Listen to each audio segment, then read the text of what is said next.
తరంతరం అంతరం. ఈ కథను రచించిన వారు వలివేటి నాగచంద్రవతి గారు. ఈ కథ ఆంధ్రప్రభ సచిత్రవార పత్రికలో మార్చి 1988లో ప్రచురితమైంది.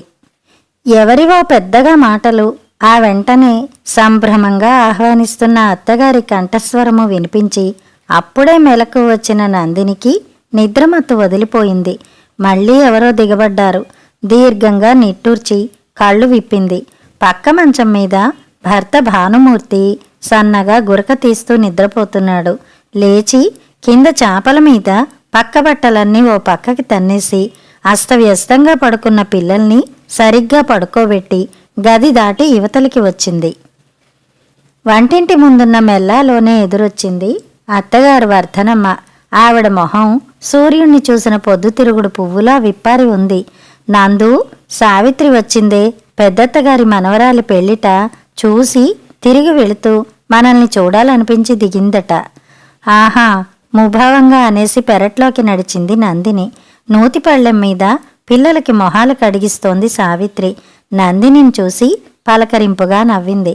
ఏమమ్మా మరదలా, ఇప్పుడా లేవటం? నీకు మా పిన్నిగారం మరీ ఎక్కువైంది సుమా.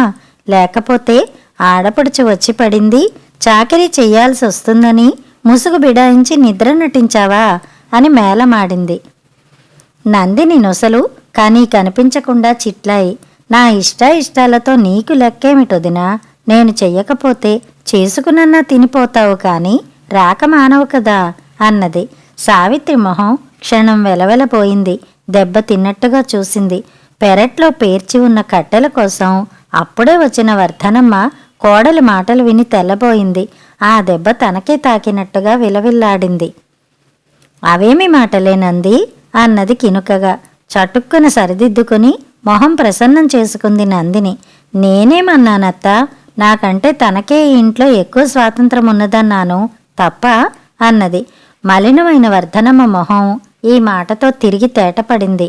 నీ మొహం ఆ మాట అలాగా చెప్పడం విన్నవాళ్లకి అది ఏ అర్థంతో స్ఫురిస్తుందో తెలుసునా అన్నది ఆప్యాయంగా కోప్పడుతూ. ఏమో, అన్ని అర్థాలు నాకు తెలియవు. నేనన్నది ఒకే అర్థంతో. బ్రష్ పేస్టు తీసుకుని బాత్రూంలోకి వెళ్ళిపోయింది నందిని. తిరిగి నందిని మెల్లా ముందుకు వచ్చే వేళకు వంటింట్లో వర్ధనమ్మ కాఫీ కుంపటి దగ్గర ఉంది. చుట్టూరా సావిత్రి పిల్లలతో సహా. సావిత్రి ఏమన్నదో గాని వర్ధనమ్మ సమాధాన పెడుతోంది. అబ్బే పిచ్చి బొంద, అలా పెళుసగా కనిపిస్తుందే కాని కడుపులో కల్మషం లేదే దానికి. నువ్వా మాటలేవి పట్టించుకో మాకు అని తను తెలియచెప్పాలనుకున్న ప్రతిసారి అత్తగారు ఇలాగే తేల్చేస్తుంటుంది. ఆవిడ మొహం చూసి చేసుకున్న నిర్ణయాన్ని ఎప్పటికప్పుడు అర్ధాంతరంగా ముగించేయాల్సి వస్తుంటుంది తనకి. నందిని నిట్టూరుస్తూ గదిలోకి వెళ్ళిపోయింది. పిల్లల్ని లేపి పక్కలు మడుస్తున్న నందినికి అత్తగారు పాలేరికి పురమాయిస్తున్న పనులు వినబడుతున్నాయి. ఒరే గోవిందు, పాలు పిండేటప్పుడు చెంబులో గాని నీళ్ల చుక్కలుంచావు. కోవా పట్టాలి చూడు. మధ్యాహ్నం వచ్చినప్పుడు పడమటి వైపు కొబ్బరి చెట్టు గెలదింపు, మరిచిపోకు సుమా. అన్నట్టు ముందు బజారు వైపెళ్ళి మువ్వంకాయలు బంగాళదుంపలు పట్రా అంటూ సావిత్రి ఉన్నన్ని నాళ్ళు వర్ధనమ్మ హడావిడికి అంతుండదు. సావిత్రి అనేమిటి, బంధువులెవరొచ్చినా ఆ వచ్చిన వాళ్ళు దగ్గరవారా దూరపువారా అన్న భేదం లేకుండా ఆడపడుచు తోటికోడలి మేనత్త మనవడి తోడల్లున్నైనా అయ్యో నా కొడుకు వరసేగా అంటుంది. 2 చేతులా ఆహ్వానిస్తుంది. వాళ్ళకి పూట పూట పిండి వంటలతో భోజనం అమర్చి వాళ్ళు కూర్చున్నా నుంచున్నా రాజమర్యాదలతో ఉక్కిరి బిక్కిరి చేసి వర్ధనమ్మగారి ఆతిథ్యానికి వాళ్ళు మరీ మరీ తహతహలాడాలని మళ్ళీ మళ్ళీ వచ్చిపోవాలని గాఢంగా కోరుకుంటుంది. గృహం అంటే ఎప్పుడూ అతిథి అభ్యాగతులతో కలకల్లాడిపోవాలని అన్నపూర్ణలా ఎల్లప్పుడూ వండి వారుస్తూ అందర్నీ ఆదరించి తృప్తిపరిచి పంపితేనే గృహిణి జన్మ సార్థకమవుతుందని ఆవిడ నమ్మకం. ఇక సావిత్రి అంటే ప్రత్యేకమైన అభిమానం ఆవిడికి. సావిత్రి వర్ధనమ్మ బావగారి కూతురు కాన్పులో తోటికోడలు మరణిస్తే పురుట్లో గుడ్డునెత్తి పెంచింది. వర్ధనమ్మ ఆ తర్వాత తనకి కూతుళ్ళు పుట్టుకొచ్చినా నా పెద్ద కూతురు సావిత్రే అనేది. కట్నాలు కానుకలు ఉమ్మడి సంసారంలోనే జరిపినా పెళ్లి పెత్తనమంతా తల మీద వేసుకుని కాళ్ళు కడిగి కన్యాదానం చేసింది వర్ధనమ్మ దంపతులే. పండగొచ్చినా పబ్బమొచ్చినా పురుడైనా పుణ్యమైనా సావిత్రికి పుట్టింట తీరవలసిన ముచ్చట్లన్నీ వర్ధనమ్మ ఇంట్లో ఆవిడ చేతుల మీదుగానే తీరాయి. ఇప్పటికీ స్వంత కూతురికి బావ కూతురికి తేడా తెలియకుండానే జరుపుకొస్తోంది వర్ధనమ్మ. సావిత్రి ఈసారి వారం రోజులుంది. వర్ధనమ్మ ఎప్పటిలానే సావిత్రి మనసు పడ్డవి ఇష్టమైనవి వండి కొసరి కొసరి తినిపించింది. పట్నవాసం తిండి పసలేక అరకాగిపోయారు పిల్లలు అంటూ పాలు పెరుగు వెన్న మీగడలతో వాళ్ళని ముంచెత్తి లేపిందా 4 రోజులు. వెళ్లే ముందర కోవా బిళ్ళలు వెన్న ఉండలు తీసుకెళ్లడం కోసం భారీ ఎత్తున చేసి పెట్టింది. పొలంలో పండాయంటూ కందులు మినుములు వేరుశనగలు మూటలు కట్టింది. అటుకులకు వడ్లు నానబోసింది. ఇవన్నీ సాక్షి మాత్రంగా చూస్తూ ఊరుకుంది నందిని. సావిత్రి రేపు వెడుతుందనగా భానుమూర్తిని పిలిచి అన్నది వర్ధనమ్మ. ఒరే భాను, సావిత్రి రేపు వెడతానంటోందిరా అని. మరి 4 రోజులు ఉండమనకపోయావా అన్నాడు భానుమూర్తి. పిల్లలు స్కూళ్ళు పోతాయిట, మరి కాదాగదు. నువ్వు సాయంత్రం అలా కామరాజుగారి కొట్టుకు వెళ్ళి దానికో చీర పిల్లకాయలకి గుడ్డలు పట్టుకు వచ్చేయి అంది వర్ధనమ్మ. సరేలే అన్నాడు భానుమూర్తి. సాయంత్రం అతను బయటకు వెడుతుంటే లోపలికి పిలిచింది నందిని. భానుమూర్తి గదిలోకి వచ్చాడు. ఎక్కడికి వెడుతున్నారు? అలా బజారుకి. ఎందుకు? ఎందుకేమిటి? ఇందాక అమ్మ చెప్పింది వినలా? సావిత్రక్కకి బట్టలు తెమ్మండం. విన్నాను. అవును, ఎన్నేళ్ళొచ్చినా అమ్మ చెప్పిన దానికి డూడు బసవన్నలా తలోపటం తప్ప సొంత ఆలోచన సొంత నిర్ణయమూ ఉండవా మీకు? చురుగ్గా చూసింది. అబ్బా, చెప్పాలనుకున్నదేదో తిన్నగా చెబుదు. భానుమూర్తి కసరుకున్నాడు. సంపాదించింది ఇంట్లో పడేసి పెట్టింది తిని చెప్పింది చెయ్యటం, మిగతా బాధ్యతలు ఇంట్లో వాళ్ల మీద వదిలి నిష్పూచిగా ఉండడం భానుమూర్తి తరహా. మీ సావిత్రక్క వచ్చి వెళ్ళి ఇప్పటికింకా నిండా 6 నెలలవ్వలేదు. ఇది రెండోసారి. ఆవిడిలా ఏడాదికి 2 సార్లు పిల్లల్నేసుకు వచ్చేస్తుంటుంది. వచ్చి వెళ్ళినప్పుడల్లా పప్పులు ఉప్పులు కట్టి ఇచ్చింది చాలక మీ అమ్మ మళ్ళీ చీర సారే కూడా అంటుంది. సరే, మీరు మాతృవాక్య పరిపాలకులు, ఎందుకు అని కూడా అడగరు. మన పెళ్ళైన 16 ఏళ్ల బట్టి చూస్తున్నాను ఈ తంతు. ఇది ఇంకెన్నాళ్లు సాగనివ్వాలో చెప్పండి. తెల్లబోయి చూశాడు భానుమూర్తి.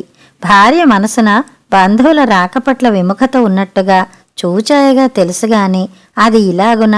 అందులో సావిత్రి వచ్చినప్పుడు బట్టబయలు చేస్తుందనుకోలేదతను. క్షణం తర్వాత తేరుకుని సావిత్రక్కని ఈ ఇంటికి పెద్దాడపడుచుగా భావిస్తుందమ్మ. ఆవిడ మాటనెలా కాదనడం అన్నాడు నానుస్తూ. బట్టల కొట్లో పాత అప్పు తీర్చకుండానే తిరిగి పద్దు రాయించవలసి వస్తోన్న సంగతి గమనానికి వచ్చిందా సమయానతనికి. మీ అమ్మ పెద్దది, పూర్వోత్తరం మనిషి. బావ కూతుర్ని కూడా స్వంత కూతురు అనుకోగల సత్యకాలం మనిషి. ఆవిడికి చేతులెత్తి మొక్కాలి, కాదనను. కాని ఆవిడతో పాటు మనము మారిన కాలాన్ని మరిచిపోతే ఎలా? మీ నాన్నగారి హయాంలో 50 ఎకరాల ఆసాములు మీరు. ఇప్పుడెంత ఉంది? 10 ఎకరాలు.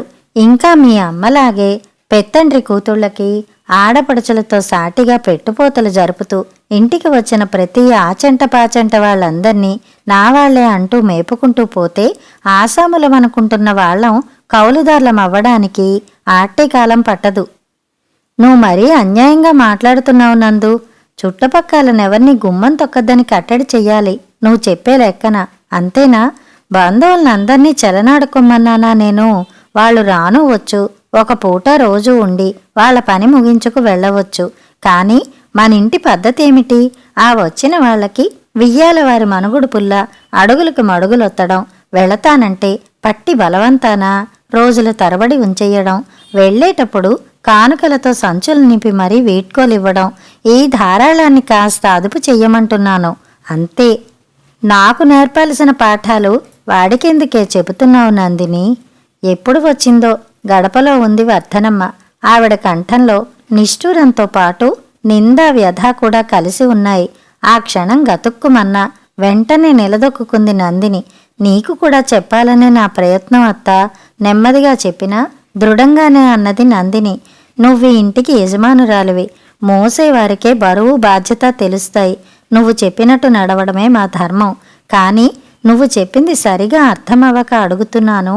అతిథులకు ఆతిథ్యం ఇవ్వడంలో ఏవో కొలతలు గట్రా ఇచ్చావు, బాగానే ఉంది.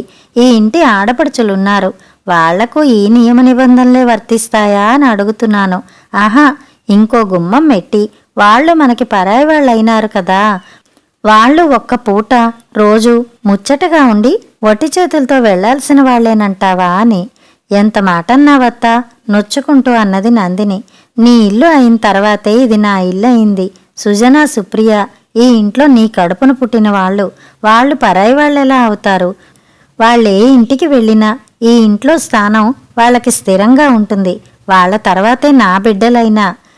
తన కూతుళ్లతో సావిత్రిని కూడా కలుపుకునే ఆడపడుచులనే అన్నది వర్ధనమ్మ.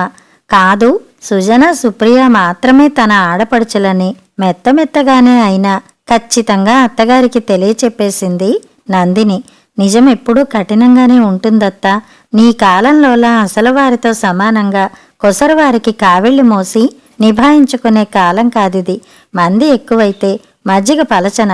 సుజనకి, సుప్రియకి కాస్త మంచి చీర పెడదామంటే కుదరడం లేదు. ఈరోజు సావిత్రి వదిన గారికి బొట్టు పెట్టి పంపగలిగితే రేపు సుజన, సుప్రియ వచ్చినప్పుడు మామూలు వాయిల్ చీరకి బదులు సిల్క్ చీర పెట్టగలుగుతాం. అది నేననేది. నువ్వేమనుకున్నా సరే నాది స్వార్థమే. నాకు నా వాళ్ల తర్వాతే ఎవరైనా. నా వారైన మీకు ఏ లోటు రానివ్వకూడదంతే. పైవారి మీద ఆంక్షలు విధించడం తప్పనిసరి. నన్ను అర్థం చేసుకో, ప్రాధేయపూర్వకంగా నచ్చచెపుతూ అన్నది నందిని. నీ నిర్ణయం అనుచితంగా ఉంది అని చెప్పలేకపోయిన వర్ధనమ్మ విషణ్ణ వదనంతో కదిలిపోయిందక్కడి నుంచి. ఆర్థిక లోపం రీత్యా భార్య విధానం సమ్మతంగానే ఉన్నా మనసులో ఏదో కొరతగానే ఉంది భానుమూర్తికి కూడా. మనస్ఫూర్తిగా తల్లి వాదన నచ్చింది కుసుమకొక్కదానికే. 14 ఏళ్ల కుసుమ ఆరిన బట్టలు మడుస్తూ ఆ గదిలోనే ఉండి వారి సంభాషణలు మొత్తం విన్నది. అప్పుడే వ్యక్తత వస్తున్న ఆ పిల్లకి ఇంట్లో పరిస్థితి అవగాహన అవుతోంది. నాయనమ్మ బంధుప్రీతి ఆ పిల్లకి ఎరుకే. బుట్టల కొద్దీ గారెలు, బూరెలు వండిన ఇంట్లో వాళ్ల వంతు వచ్చేసరికి 1 మిగలడం, చుట్టాలకి మాత్రం కొసరి వెక్కసమై పారేసేంతగా వడ్డించడం. ఇదేమంటే నోరు ముయ్యండే పిల్ల కుంకలు, మీకేం తెలుసు అంటూ నోరు నొక్కడం. ఈ పద్ధతి మూలంగా నాయనమ్మ అంటే అంత సుముఖత లేదా అమ్మాయికి? అయిన వాళ్ళకి ఆకుల్లో, కాని వాళ్ళకి కంచాల్లో పెడుతుంది ఈవిడ అనుకుంటుంది. అంతేకాకుండా ఈ చుట్టాల మూలంగా ఇల్లెప్పుడూ గందరగోళంగా ఉంటాం. ఆ ఖర్చు మూలంగా తామే చిన్న కోరిక కోరినా తల్లి తండ్రి తోసిపుచ్చుతుండడంతో ఆ అసంతృప్తి మరింత పెరిగింది. ఇన్నాళ్లకి బామ్మ ఆట కట్టు అనుకుంది కుసుమ ఆనందంగా. 14 ఏళ్ల కుసుమకిప్పుడు ఆ వయసు సంఖ్య తిరగబడి 41 వచ్చాయి. భర్త భార్గవ గెజిటెడ్ ఆఫీసరు, కొడుకు చైతన్య పోస్ట్ గ్రాడ్యుయేషన్ చేస్తున్నాడు. కూతురు డిగ్రీ చదువుతోంది. చక్కటి చిన్న సంసారం, ముచ్చటైన స్వంత ఇల్లు, కారు, బ్యాంక్ బ్యాలెన్సు, 3 పూలు 6 కాయలుగా ఉందామె పని. ఆ వేళ మామగారి దగ్గర నుంచి వచ్చిన ఉత్తరం చదువుతూ ఆలోచనలో పడింది కుసుమ. ఆఖరి మరిది శివుడికి మెడికల్ ఎంట్రన్స్లో ర్యాంకు వచ్చిందట. నువ్వు సాయం చేస్తానంటే మెడిసిన్లో జాయిన్ చేస్తాను వాణ్ణి అని కొడుక్కి రాశాడాయన. ఇంకా తన కష్టాలు బాధలు చాలా వెళ్ళబోసాడాయన. అందుకు కాదు ఆమె ఆలోచనలో పడడం. కుసుమకి ఉత్తరం చూపించొద్దు, ఆఫీసులోనే ఆలోచించి ఓ నిర్ణయానికి రా. ఇలా రాస్తున్న కారణం నీకు తెలుసు. కన్నందుకు ఎవరి పిల్లల బాధ్యత వారే వహించాలి. ఇతరుల మీద వాళ్ళు స్వంత కొడుకులైనా సరే మోపడం అన్యాయం అంటుంది నీ భార్య. అది ఈ తరం నీతి కాబోలునేమో కానీ నేను వెనకటివాణ్ణే. ఎదిగిన కొడుకు మీద ఆశ పెట్టుకోకుండా ఉండలేకపోతున్నాను. 3 ఏళ్లయింది వాణ్ణి చదివించలేక మానిపించి ఇంట్లో కూర్చోపెట్టాను. నువ్వు కాదంటే వాడి కర్మం ఇంతేననుకుంటాను, అవునంటే వాడి రాత మారిందనుకుంటాను. ఏం చేస్తావో నీ నిర్ణయం మీద వాడి భవిష్యత్తు ఆధారపడి ఉంది. ఇవి ఆయన చివరికి రాసిన వాక్యాలు. అదిగో అలా మీదికి నెట్టి చేతులు దులుపుకునే తత్వమే నచ్చదు కుసుమకి. అసలు ఆ ఉత్తరం ఆమెకి అందవలసింది కాదు. భార్గవ్ ఊళ్ళో లేకపోవడం వల్ల ఆఫీస్ అడ్రస్కి వచ్చిన ఆ ఉత్తరాన్ని ప్యూన్ ఇంటికి తీసుకువచ్చి ఇచ్చిపోయాడు. మామగారు తన మీద మోపిన అభియోగం గురించే ఆలోచిస్తోంది కుసుమ. ఎంత యోచించినా తన అభిప్రాయం గాని తాను అవలంబించిన పంథా గాని అనుచితం అనిపించడం లేదు. చూసిందిగా తన తండ్రి నిర్వాకాన్ని. ఎంత ఆస్తి ఉండేది మొదట్లో. తోటలు, దొడ్లు, భూములు, దివాణం లాంటి ఇల్లు, పిల్ల జమీందారిలా ఉండేది. తన పెళ్లినాటికే అదంతా మాంత్రికుడు హూష్ కాకి అంటే మాయమైనట్టుగా అయిపోయింది. ఏమైంది అదంతా? ఇంటికి పెద్ద కొడుకువి, మిగిలిన వాళ్ళని ఉద్ధరించే భారం నీదే. ఇంటి పరువు ప్రతిష్ట 10 మంది మెచ్చేలా నిలబెట్టే బాధ్యత నీదే అంటూ వెనకాల బామ్మ ఎక్కేస్తుంటే ఛాతీ ఉప్పొంగించుకుని అట్టహాసంగా చెల్లెళ్ళకి తమ్ముళ్ళకి పెళ్లిళ్లు చేసి ఆడంబరంగా పెట్టుపోతలు జరిపి చీమ చిటుక్కుమంటే వాళ్ళకి బాసట అయి నిలిచి తల్లికి తీర్థయాత్రలు, నోములు, వ్రతాలు గట్రా అంటే ఆ కోరికలన్నీ తీర్చి చివరికి సొంత పిల్లల వంతు వచ్చేసరికి చేతులెత్తేశాడు. ఇంకా పై బంధువులు తాకిడికి తల్లి అడ్డం పడబట్టి కాని ఇంకా అధ్వాన్నమైపోయేది పరిస్థితి. పుట్టింటి అనుభవం తనకో మరిచిపోలేని గుణపాఠం నేర్పింది. అందుచేత తను ముందే మేలుకుంది. అదే ఈరోజు మామగారు తన మీద ఆగ్రహపడుతూ నింద వేయడానికి కారణమైంది. పాపం తెరతిండి దక్కనిచ్చాను కాదన్న దుగ్ధ ఇన్నేళ్లైనా పోలేది మహానుభావుడికి. నేను గనక వ్యతిరేకించకపోయింటే కొడుకని కూడా జాలి తలచకుండా రక్తం మాంసం కూడా నంచుకు తినే పారసైట్లు వీళ్ళు కసిగా అనుకుంది కుసుమ. కుసుమ పెళ్లినాటికి భార్గవ ఒక చిన్న గుమస్తా మాత్రమే. తండ్రి అంతకంటే పెద్ద సంబంధం తేలేకపోయాడామెకి. అత్తవారిల్లు పుట్టింటి పరిస్థితికి మాత్రమూ తీసిపోయేటట్టుగా లేదు. 3 తమ్ముళ్ళు, 2 చెల్లెళ్ళు, ఇంకా కనిపెంచుతున్న తల్లి హాయిగా చీకు చింత లేకుండా చుట్ట పీలుస్తూ వీధి అరుగు మీద నలుగురిని చేర్చి లోకాభిరామాయణంతో కాలక్షేపం చేసే తండ్రి. ఇంతమందికి ఆమె భర్త రెక్కలే ఆధారం. పోనిమ్మంటే అతని సంపాదన తినడమే కాని అతని అభివృద్ధిని కోరే లక్షణాలైనా లేవు వాళ్ళకి. భార్గవ ప్రస్తుతం చిన్న ఉద్యోగంలోనే ఉన్నా ప్రమోషన్ అవకాశాలు చాలా ఉన్నాయి. కానీ ఎంతసేపు కామరాజుగారి కోట్లో 1 గంట పద్దులు రాస్తే 100 ఇస్తారట. సాయంత్రం ఆఫీసు నుంచి వచ్చాక అట్లా వెళ్ళి ఆ పని చూడరాదట్రా, తమ్ముళ్ల ఫీజులకైనా వస్తాయి అనో. ఉదయం పూట అలా మంచాన్ని ఖర్చుకోకపోతే 4 పిల్లలకి ప్రైవేట్లైనా చెప్పరాదట్రా, ఆడపిల్లల బట్టలకైనా వస్తాయి అనో. అతని ఆఫీస్ గంటలు మినహాయించగా మిగిలిన కొద్ది కాలాన్ని మింగేయడం తప్ప అతన్ని ఆ ప్రమోషన్ టెస్టులకి చదవమని ప్రోత్సహించిన వారు లేరు. మొదట భార్గవని ఆ టెస్టులకి ప్రయత్నం చేయమందామనుకున్నది కుసుమ. కాని ఆ ఇల్లు కిష్కింద, చిల్లో బొల్లో అంటూ పిల్లల కాకిగోల, గడీకొకటిగా ఎదురయ్యే సమస్యలు, ఇబ్బందులు, అడ్డంకులు, ఉత్సాహం మీద నీళ్లు చల్లే పెద్దలు, ఆ ఇంటి వాతావరణంలో చదువు అనేది ఎలాంటి వారికైనా ఏం వంట పడుతుంది. అందుకని ఈ బలగాన్నంతా ఇంట్లోంచి పంపించేయడాన్నే తొలిమెట్టుగా పెట్టుకుంది కుసుమ. వారి స్వంత ఊరొక పల్లె. అక్కడ వారికో చిన్న ఇల్లు, చేరెడు చెక్క ఉన్నాయి. వాళ్ళ పల్లెకు తరలించేసరికి తల్లో ప్రాణం కాలివేళ్ల చివరికి చేరుకుంది కుసుమకి. ఎన్ని నిష్ఠూరాలు, కోపాలు, అలకలు, ఏడుపులు, మొత్తుకోళ్లు, దేన్ని పట్టించుకోలేదు. చివరికి ఉక్రోషం కొద్దీ మా కోడలు రాక్షసి అని ప్రచారం చేసినా లెక్క చెయ్యలేదు. లోకంలో అంతో ఇంతో కూడబెట్టి పిల్లలకివ్వాలనుకునే వాళ్ళని చూశాను గాని ఇలా కొడుకు కష్టం మీద పొట్ట నింపుకునే వాళ్ళని మిమ్మల్నే చూశాను. ఆస్తులివ్వడం మాట అలా ఉంచండి, పెంచి ప్రయోజకుల్ని చేసే స్తోమత లేకపోయినా ఎడాపెడా కనిపారేశారు. వాళ్ళకి మేం పూచీ పడాలా? ఇదే న్యాయం? ఇట్లా పోయిన పొడుగుత మా జీవితం మీకర్పించేసి కొసకు మీరు చూపిన దారి వెంటే మా పిల్లల మీదే మేము ఆధారపడ్డమా? ఊహూ, నేనా పొరపాటు పని చేయదలుచుకోలేదు. మీ దారి మీరు చూసుకోండి అన్న తన అభిప్రాయాన్ని నిష్కర్షగా చెప్పేసి సాగనంపేసింది వాళ్లను. ముందు భార్గవ కొద్దిగా తప్పు చేసినట్టుగా ఫీలైనా తర్వాత అంచెలంచెలుగా పైకెదిగి వచ్చి డబ్బు సంపాదన, దాంతోపాటు హోదా పెరిగి నలుగురిలోనూ గుర్తింపుకొస్తున్న కొద్దీ నన్ను కన్నవాళ్లు నా రక్త సంబంధీకులు అనుకుంటూ ఆ సెంటిమెంట్ల నుంచి బయటపడలేక తన వాళ్ళని అలా వదిలించుకోకపోయుంటే ఈ ఎదుగుదల ఉండేది కాదన్న నిర్ధారణకు వచ్చాక ఆ అపరాధ భావన, ఆత్మన్యూనతా భావం మెల్లమెల్లగా వాటంతటవే తొలగిపోయాయి. తన అభ్యున్నతికి ఓ బాట వేసి ఆ బాటని తన ధీరత్వంతో నిష్కంటకం చేసి తను ఒక్కొక్క మెట్టే పైకెక్కేందుకు ప్రోత్సహించి ఉత్సాహపరిచిన కుసుమ అంటే వల్లమాలిన అభిమానం కలిగింది. భార్య అనుసరించిన విధానమే సరైందన్న నిర్ణయానికి ఎప్పుడో వచ్చేశాడాయన.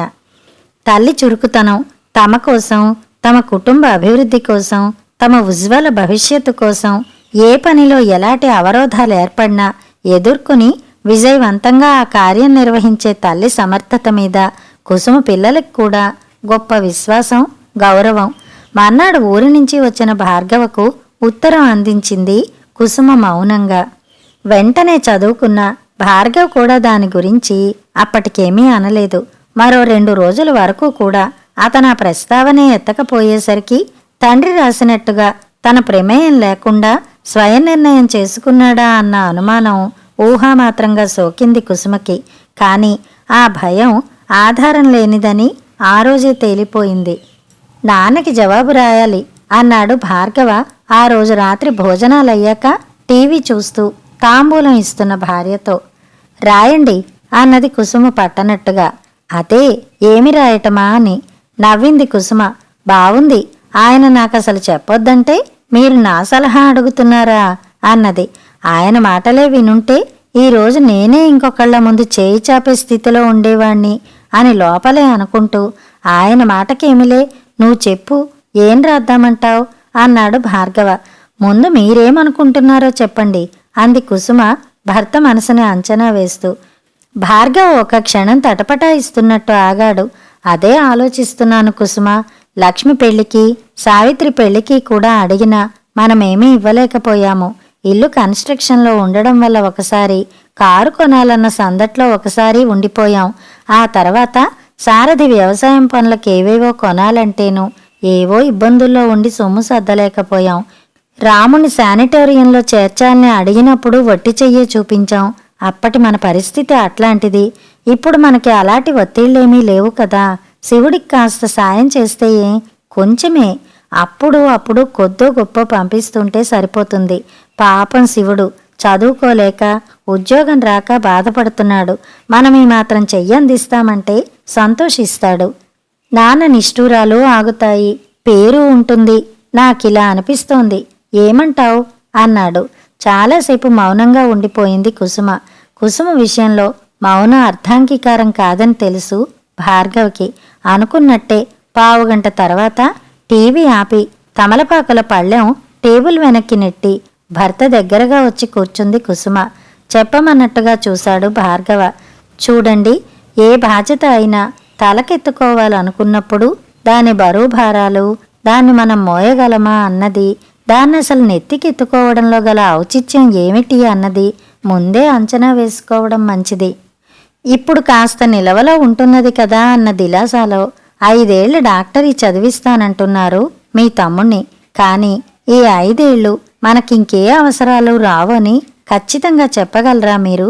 అలా వచ్చినప్పుడు అది ఇది కూడా నిభాయించుకోగలమా అని ఆలోచించారా మీరు? నీది మరీ విపరీతం కుసుమ. అప్పుడప్పుడు 4-5 వందలు వాడి చదువుకి పంపించడానికి మనం నిలవలు కరిగిపోతాయేమోనని, మనకి రోజులు గడవకపోతాయేమో అని ఆలోచించాలంటావేమిటి? భార్గవ్ కంఠంలో విసుగుదల ధ్వనించింది. అక్కడే మీరు పొరపాటు పడుతున్నారు.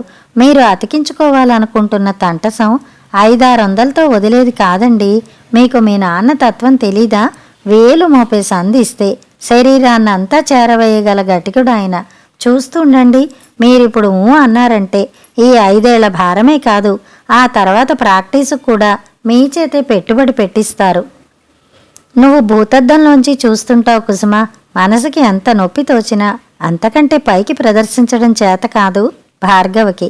అవునండి, మీరేమనుకున్నా సరే నా వాళ్ళని గురించి కాక పై వాళ్ల మీద ఖర్చు చేయాల్సి వస్తే నా పద్ధతి అదే. నా ఉద్దేశం చెప్పమంటే ఊరికి ఉపకారం చేసేంత గొప్పవాళ్ళం కాదు. మన ఇల్లు మనం దిద్దుకుంటే చాలని నిక్కచ్చిగా అన్నది కుసుమ. కుసుమ, శివుడు నేను ఒక రక్తం పంచుకు పుట్టిన వాళ్ళం. ఇల్లు మారినంత మాత్రాన ఊరివాడంటూ అంత దూరం చేస్తూ మాట్లాడడం బావుండలేదు. నొచ్చుకున్నాడు భార్గవ. చెలించలేదు కుసుమ. నేనొకటి చెబుతాను వినండి. నిజం ఎప్పుడూ నిష్ఠూరంగానే ఉంటుందని మా అమ్మ అనేది. మనమిద్దరం ఒకరికొకరం ఏమీ కానప్పుడు మీ రక్త సంబంధీకులు, మీ వాళ్ళు నా రక్త సంబంధీకులు నా వాళ్ళు. కానీ ఇప్పుడు మన రక్తం పంచుకు పుట్టిన వాళ్ళు మన వాళ్ళు.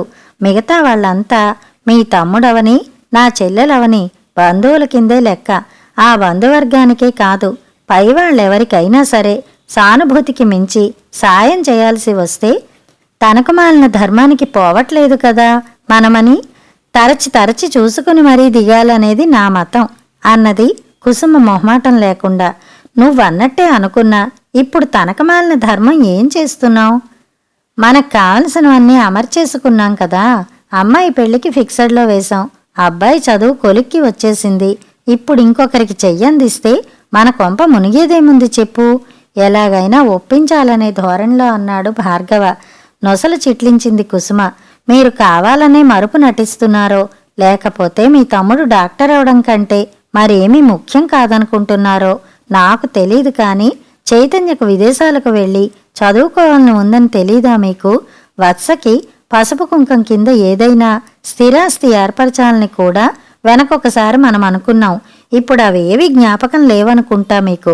సరే, నాకు నా పిల్లల కోరికల కంటే మీ తమ్ముడు చదివే ముఖ్యం అని మీరు అనుకుంటే అడ్డం పడేదానని మాత్రం అనుకోకండి.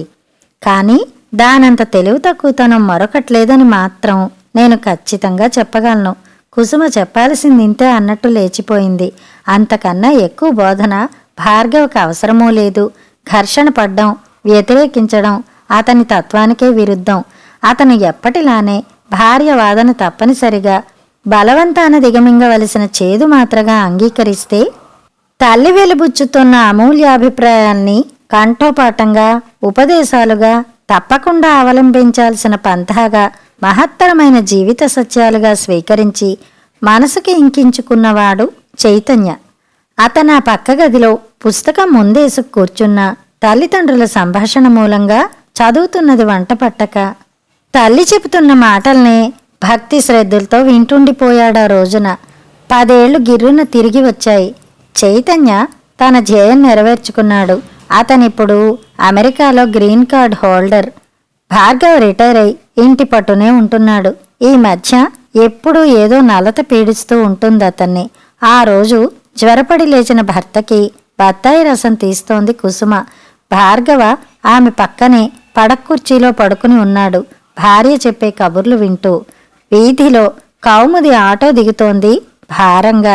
ఎవరా వచ్చింది అని అడుగుతున్న భార్గవకి కోడలు అని బదులిస్తూ ఏమిటా ఉరమని పిడుగని ఆశ్చర్యపడుతూ లేచింది కుసుమ. ఈ లోపల కౌముది 2 ఏళ్ల కొడుకు బాబ్జీని కూడా దింపి ఆటోకి డబ్బు ఇచ్చి పంపించింది.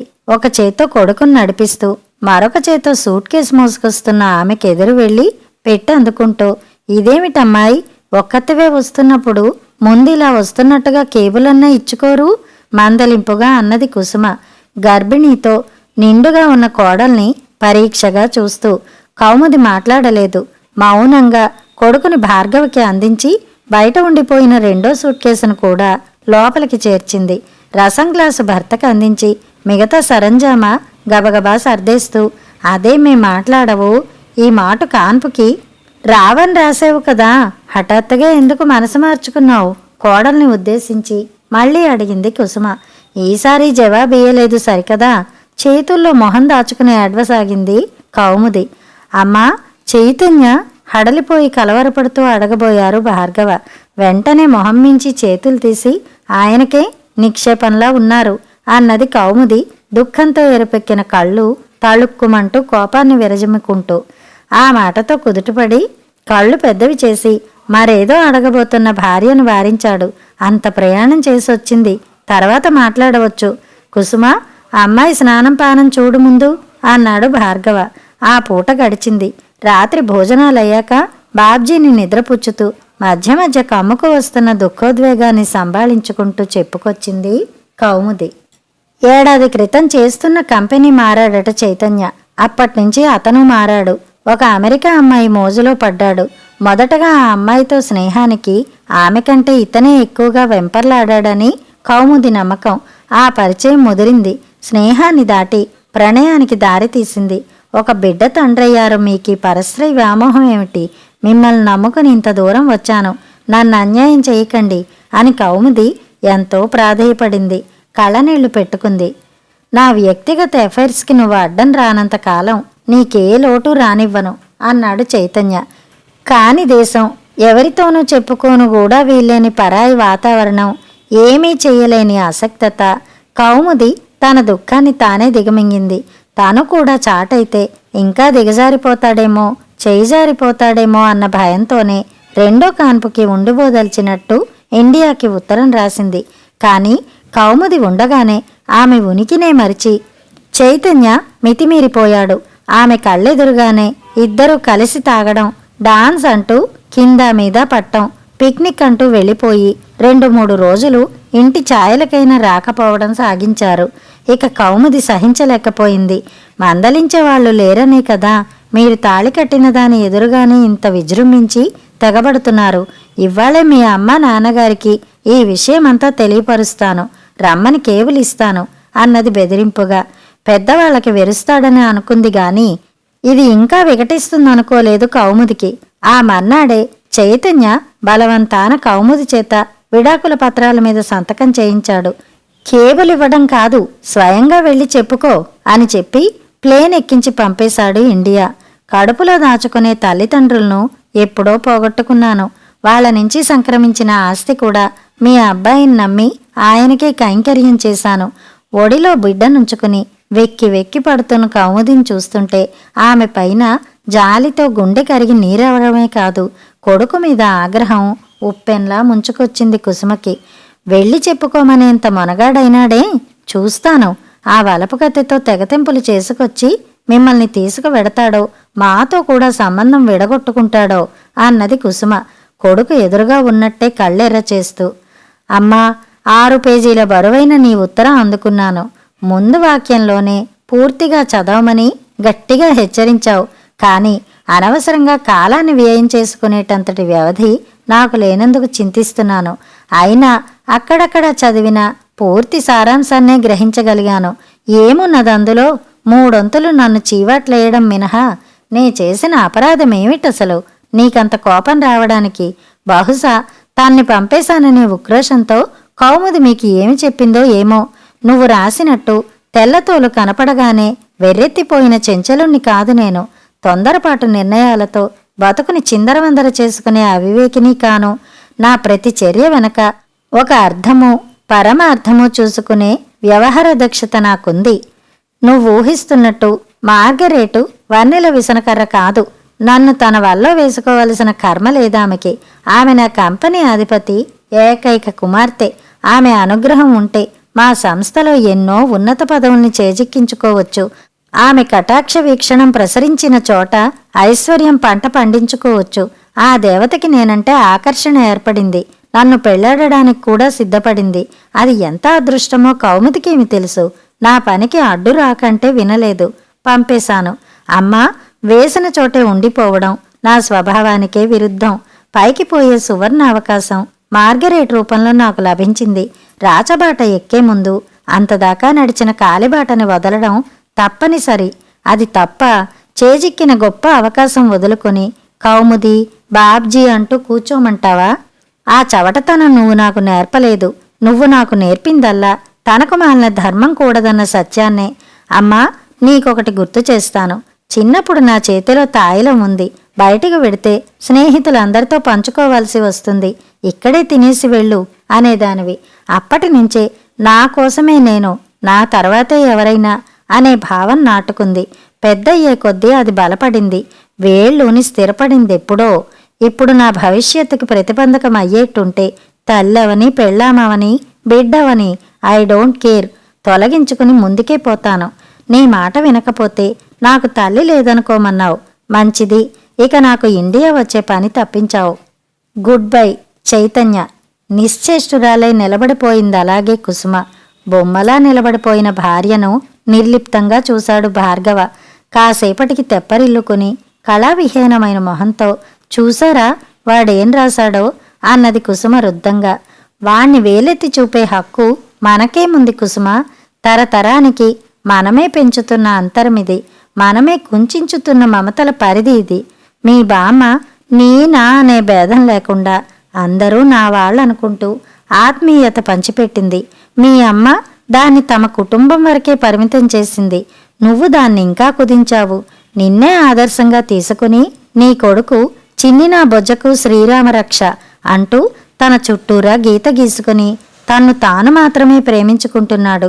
ఇప్పుడు చెప్పు కుసుమ, నీ కొడుకుతో విడిపోయారు కాబట్టి ఒకవేళ ఎడమయ్యారని వీళ్ళని వాళ్ళ దారి వాళ్ళని చూసుకోమందామా, లేక వెనక్కి తిరిగి అనుబంధాల్ని అంగీకరిద్దామా? కోడలి వంక మనవడి వంక అర్థవంతంగా చూస్తూ అడిగాడు భార్గవ. కన్నీళ్లు తుడుచుకున్నది కుసుమ. మనవడిని దగ్గరగా పొదువుకుంటూ తల వంచుకుంది. కథ సమాప్తం.